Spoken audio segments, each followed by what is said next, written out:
Hey everyone, Crazy Jimmy here with a record convention video. So we just had a record convention here in New England, specifically in Woburn, Massachusetts, which is not too far from me. It's about 45 minutes, 40 to 45 minutes from my home in New Hampshire. And I kind of like... I like these as long as there's like collectors, like sellers that are there selling off parts of their collection. I know you've all heard me say it in the past, curated collections where they bring, like they'll either bring their collection there and they're trying to sell it off, or they're bringing their doubles and triples there and they're trying to sell those off, or maybe some of the records they want to sell off so they could get a couple holy grails on their end, whatever. The mix at this show was decent. There was actually roughly 4 dealers there with collections or parts of their collection, and then all the rest were the same dealers we always see there. Although there's a couple that are really good that bring, nice mix of stuff that do bring the heat. Typically at these conventions, a lot of the dealers will tell you the same thing. They'll tell you that the people frequenting these conventions are just looking for the dollar bin records. And I kind of I know where they're coming from. They have more knowledge than I do. I've never sold at a record convention. I only buy. But I'm there looking for everything. And I know plenty of people who were there as well, and they're also looking for anything. If there's a Grail there and they want it, they'll get it. But unfortunately, a lot of dealers, they just tend to bring, dollar bin stuff or the $5 and $10 records. And those are all well and fine. And yes, I collect them as well. I need them. I've got them. I bought a few at this convention as well. But yeah, and plus it was only 50% filled with dealers. So every table got sold, but only half of the dealers showed up because there was a threat of snow in the afternoon, which blew my mind because, the forecast clearly stated the snow wasn't going to start till 5 p.m. And usually dealers are hauling on out of there by 3 anyways. So for 50% of them to give up their table fee and not show up, I was shocked. You clearly saw in the video I showed to start this video how empty it was there. So I was in and out of there in like 2.5 hours. Usually I'm there, there like 4 to 5, and this time I was out of there in a couple hours. But really scored some great stuff I want to show you. And they were 90% of this was scored from the collectors that brought their curated collections. I think I got one record from one of the regular normal dealers that usually shows up there. And he happens to bring good stuff, so and I grabbed something from him, even though it was a double. So, but anyways, let's get started. So, first two I want to show is I was really shocked to see these. I always go early. I always get the early bird. I pay the early bird fee. It's just another $5. It's $10 to get in early bird, and that's the best way to do it because how it works is the dealers from like 8 to 9 in the morning get to shop, and then they open it up at 9 for the early bird, 9 to 10. So anything that the dealers didn't buy themselves from their fellow peers are out there for us to get. So, I snagged these super quick. Talk Spirit of Eden in the shrink, original USA press with the hype sticker. So, and I love these. Love these albums. I've got Color of Spring too, which was before this. But these, I've really been after. I had this one, but this is an upgrade. Really great stuff. They really changed their sound to the point where bands like Radiohead took notice. And here's Laughing Stock, which I think is considered their best. There's a UK pressing on Verve. So really, really happy to have these. Very, very experimental, especially Laughing Stock. A lot of experimenting going on here. completely reinvented themselves with these last two albums before they called it quits. Next up, super happy to get a nice copy of Daughters of Albion, and this is an upgraded copy as well on the Fontana label. And I'm sorry for the glare. The lights above me, they're horrible.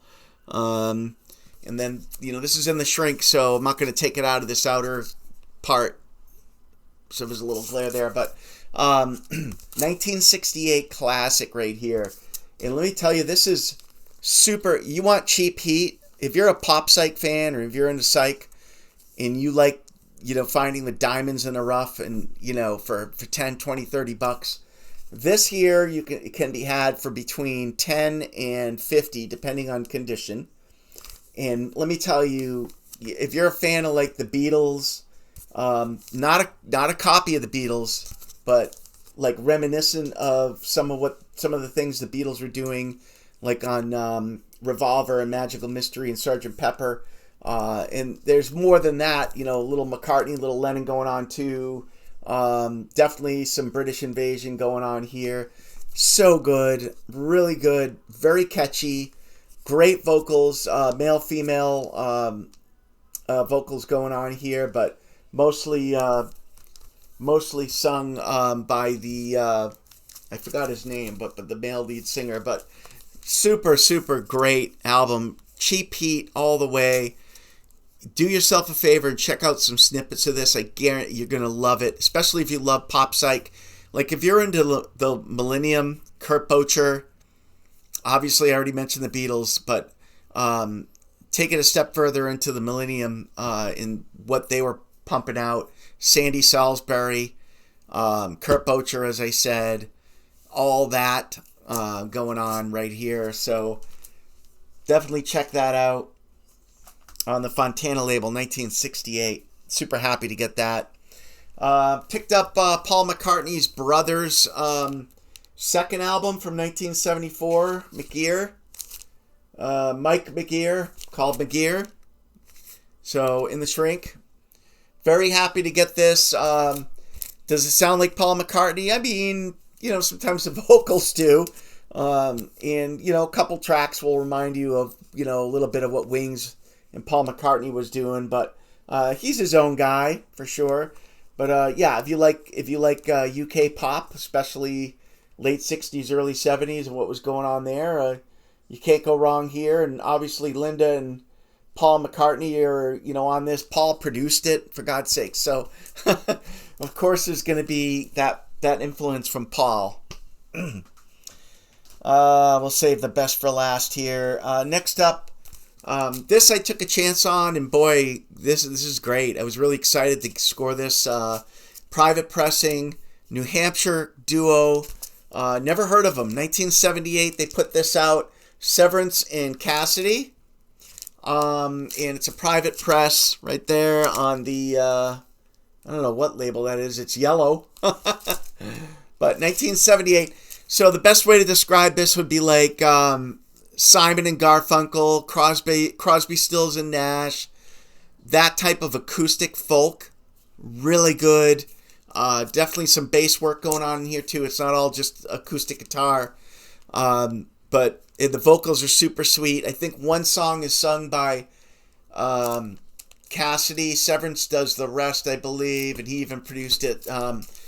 Nice sleeve. The sleeve is got this like texture to it, but yeah, talk about cheap heat. I mean, this can be had for 10 to 20 bucks, and it's fantastic. It really does belong in the Acid Archives. I don't know why it wasn't in there. It should be in there for sure, but they're from New Hampshire. That's what I understand, and proud to have these guys from my area. So check that out if you like that type of folk. Next up, Lee Michaels, Carnival of Life. Check that out. I've never owned this album. I like my Psych with less organ. I'm not a big organ guy, and obviously Lee Michaels played the played the organ and the keys and all that. So the organ is kind of prominent in this, but the reason I really wanted this was the guitar work from, I think it was Watt from, what's the band? It's back there somewhere, but they released one killer album, Lincoln and Watt, and Watt provides guitars on this, I believe. So, that really intrigued me. Then I did a little reading up on it and heard that it was a cheap heat Psych gem that not enough people know about. So apparently this is his best and only Psych album. So Lee Michaels, Carnival of Life. I actually like the front cover. A lot of people complain about the front cover, but I actually like it. A&M Records. And God, now what is that band that Watt and Lincoln did? Jesus, I should know it because it's like one of my favorites. From like 68, I think it was. Actually, wait a minute. I think I have a 7-inch from them. So that'll jog my... Euphoria. Sorry. A gift from Euphoria. So the guitarist from the band Euphoria is all over this Lee Michaels album. So there's that.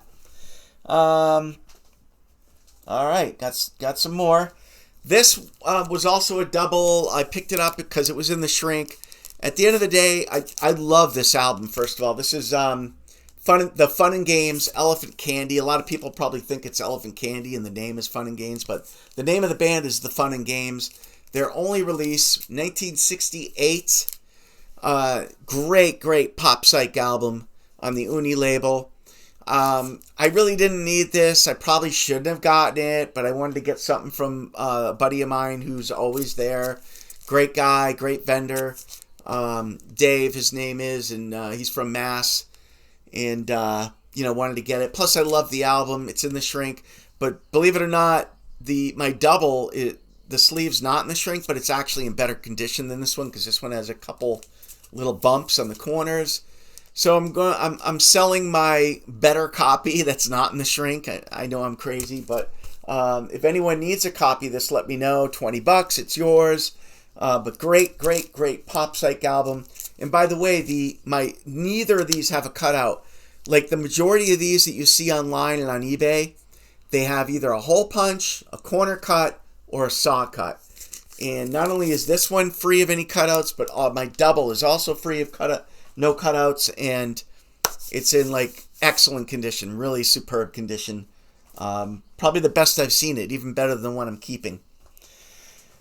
So let me know. All right, I got five more, and I think you're gonna love them. I was shocked to see this. I grabbed it so fast. I grabbed this thing at like 10 after 9, and like boom. And the reason is that. So I own a copy of this, but I own the black original pressing. And, I saw this salmon pink colored marble pressing, original Rockville pressing of No Depression by Uncle Tupelo. And I'm like, yeah, you better believe it. Not many of these were pressed. My understanding is like 500, but I could be wrong, could be less, could be more. But going online, you certainly, it supports the fact that there's not many of these at all. I want to say this is 1990. No Depression. This is where, or 1989 maybe. This is where it all started for alternative country. And you're probably thinking, well, there's tons of alternative country, or tons of country rock from the late 60s and on. But what makes this different is this album is like a little bit of post-punk and punk, not post-punk, but punk. The punk rock energy mixed with country. This is the first band that did that, as far as I know. So they mixed that punk attitude and the punk riffage with country. And this album is fantastic. Now, they didn't perfect that until the next one, but this one's just as good as Still Feel Gone, which came after this one. And of course, there's a whole like zine or magazine done called No Depression, which goes over all the alternative country bands like Whiskey Town and so forth, Jayhawks. But yeah, Jay Farrar and Jeff Tweedy's first classic album, No Depression. on pink marble. I mean, God, huge find there. All right. Next up, and don't shoot me. I didn't know who this was. I really didn't. I'm going to show it, and everyone's going to be like, what are you talking about? How do you not know this? I didn't know it. I didn't know who McDonald and Giles was. I didn't know they were with, like, the original King Crimson. I had no idea.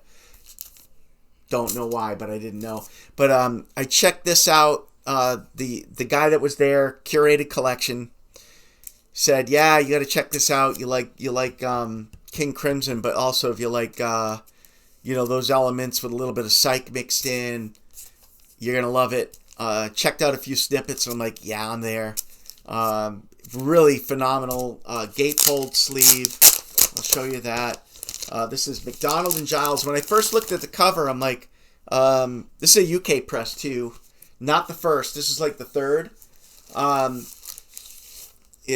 know it's the third because it's on this right there, the palm tree. The first press I think was the Island Eye, all pink. Second is the pink rim, and this is the third, the blue rim. And then here's the sleeve. The sleeve is beautiful. It's almost, it's excellent. It's VG++++++. But yeah, such a beautiful artwork. Really nice.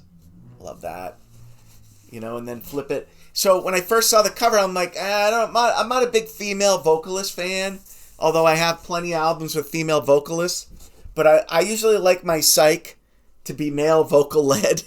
So I saw the woman there, and I'm like, yeah, who's Giles, the girl? And she's like, no, those are like their girlfriends and wives. So I'm like, okay. So then I checked out the snippets, and I'm like, yeah, I'm all over this bad boy. This is coming home with me, baby.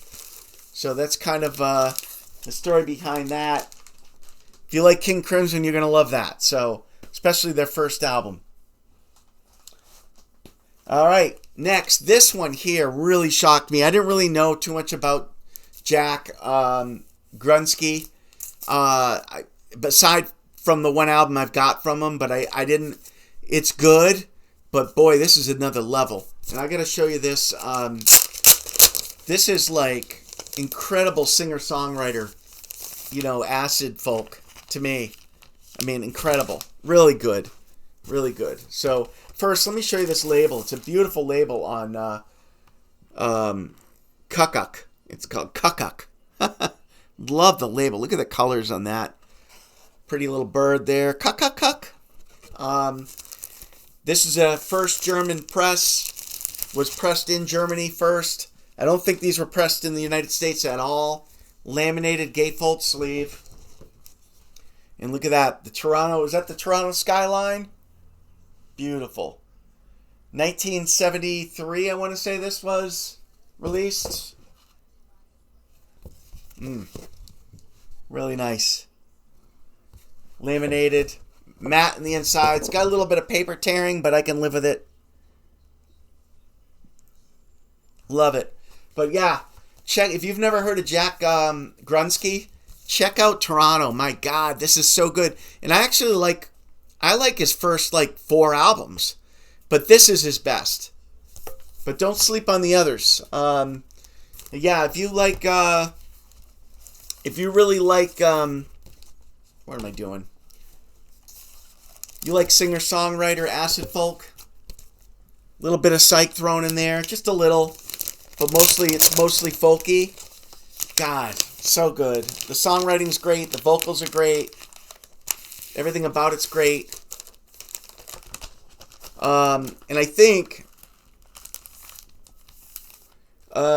there's a Facebook, not a Facebook buddy, but a buddy of mine. Pronounce your name right? Is it Toby? Also can vouch for this. I think you had one for sale too. And you can vouch for this. So, certainly in the comments there, let everyone know how great this is. Because I know you bought it at one point. So, if you bought it, I know it's good. And I wanted to buy your copy. But the shipping, it was just too much from overseas. So, I was really happy to find this. All right. Excellent. All right, a couple more here. Second to last, Exuma. First Exuma album, Exuma 1, self-titled, whatever you want to call it. On the Mercury label right there. Gatefold sleeve.